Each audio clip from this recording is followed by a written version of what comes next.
Hello అండి. అందరూ ఎలా ఉన్నారు? బాగున్నారా? నేను మీ Sunitha. Welcome back to my channel Shri Sunitha lifestyle. ఈ వీడియో ఏంటి అనంటే, నేను గుత్తి వంకాయ మసాలా కర్రీ చేశాను. ఈ మధ్య అయితే మసాలాతో చేయట్లేదండి.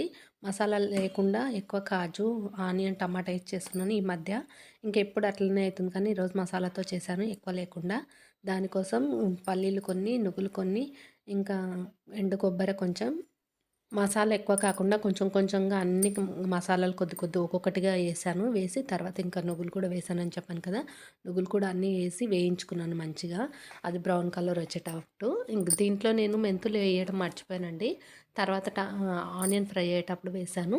ఇంకా ఇది మంచిగా ఏగిన తర్వాత మిక్సీ జార్‌లోకి వేసేసుకున్నాను. వేసుకున్న తర్వాత ఇంక ఇందులోనే కొంచెం ఆయిల్ ఏసి, ఆనియన్, ఒక పెద్ద ఆనియన్ కూడా వేసి ఫ్రై చేసుకున్నాను. అది కొంచెం మగ్గుతుంది అన్నప్పుడు ఇంకా టమాటా కూడా వేసి 2 బాగా కొంచెం మగ్గించుకున్నాను.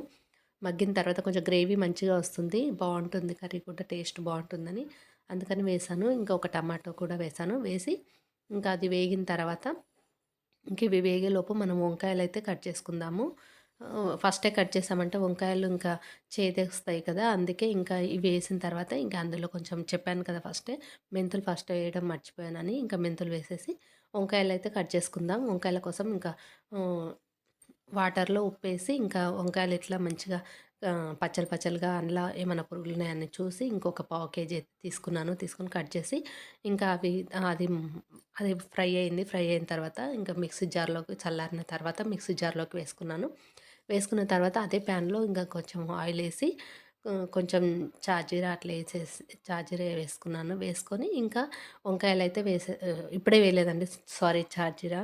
ఇంకా వంకాయలైతే ఫ్రై చేసుకున్నాను. వంకాయలు ఫ్రై చేసుకున్న తర్వాత మంచిగా ఫ్రై అయినాక ఇంకా వంకాయలు ఇందులో వేసి మూత పెట్టేసాను. మూత పెట్టేసేవరకి ఇంకా సిమ్‌లోనే ఇంక అప్పుడప్పుడు కలుపుతుంటే అవి మంచిగా వంకాయలు మగ్గిపోతాయి కదా! మగ్గిపోయిన తర్వాత ఇందులోని మిక్సీ జార్‌లో ఇంకా అల్లం వెల్లుల్లి పేస్టు, పసుపు, ఉప్పు, కారం ఇంకా వేసుకొనైతే ఇంక ఇది పేస్ట్ చేసేసుకున్నాను. పేస్ట్ చేసేసుకునేలోపు ఇంకా అది మా వంకాయలైతే మంచిగా మగ్గిపోయాయి. మగ్గిపోయిన తర్వాత వంకాయలైతే తీసేసుకున్నాను. తీసేసుకొని పక్కకు తీసేసుకొని ఇందులోనే కొంచెం అది చింతపండు కూడా వేసి మిక్సీ పట్టేసి వంకాయలు తీసి పక్కన పెట్టేసి అదే ప్యాన్‌లో కొంచెం ఆయిలేసి, ఫస్ట్ షాజీరా వేయలేదండి. ఇప్పుడు వేశాను. షాజీరా వేసి ఇంకా మనం పేస్ట్ ఉంది కదా! అది అందులో వేసేసాను. వేసి ఇంకా మంచిగా వేసి మంచిగా ఆయిల్ పైకొచ్చే వరకు ఫ్రై చేసుకున్నాను. ఫ్రై చేసుకున్న తర్వాత ఇంకా అందులో కొంచెం వాటరేసి, కొంచెం వాటర్‌తో ఇట్లా కొంచెమే వాటరేసి ఏసాను. అది స్కిప్ అయింది వీడియో, వాటరేసింది. కొద్దిగే వేసాను చూడండి. కొద్దిగే వేసాను, ఎక్కువ మసాలాలు లేకుండా. కొందరైతే ఇంకా వంకాయలకు కూడా మసాలా పెట్టి చేస్తారు. నేను అట్లా కూడా ఒక్కొక్కసారి చేస్తా. ఇప్పుడేందంటే ఇంకా ఆహ్, ఇది ఇట్లా కూడా బావుంటది. ఎప్పుడు అట్లా కాదు, ఇట్లా చాలా రోజులయిందని ఇట్లా చేసినా. ఇంక దీంట్లో కొంచెం కొత్తిమీర, కరివేపాకు వేసేసుకొని లాస్ట్‌లో కొంచెం కస్తూరి మేతి వేశాను. అది కూడా వీడియో స్కిప్ అయింది. వేసి ఇంకా స్టవ్ ఆఫ్ చేసుకోవడమే. టేస్ట్ అయితే భలే వచ్చిందండి. బావుంది. చాలా రోజుల తర్వాత చేశాను కదా! అనిపిచ్చింది టేస్టు. మీరెలా చేస్తారో కామెంట్‌లో చెప్పండి. ఇలా చేస్తారా? ఎలా చేస్తారో చెప్పండి. ఉంటాను. బాయ్.